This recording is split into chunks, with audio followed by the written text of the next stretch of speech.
foreign weapons, but foreign fighters playing a role in this war. Mercenaries from nearly a dozen countries have been spotted fighting alongside the RSF. Last month, Emirati passports were found in an area where the militia had been pushed back. We negotiated rare access to interview some of the RSF mercenaries the Sudanese army has captured at a nondescript intelligence base just meters from the echoing gunfire of the front line. Lul from South Sudan says he never even made the choice to fight. He came to work in Khartoum because even in wartime, he had more chance of earning money here than back home. In January, he was kidnapped from his cigarette stall and told he would be freed once he helped the RSF win back Omdurman. He arrived at the front to discover he and the other young fighters were little more than cannon fodder.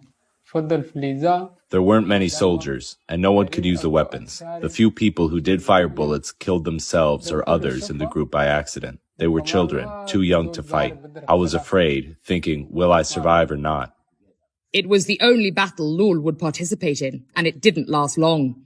On the way to the battlefront, clashes broke out and I was shot in the leg. The driver fled. I was shot again and fell to the ground with some others. I lay on the ground for 4 hours. The people with me died.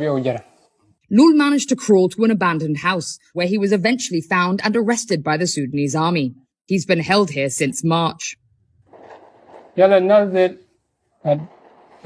I still don't understand anything that's happening. Will they let me go or not? No one tells me anything.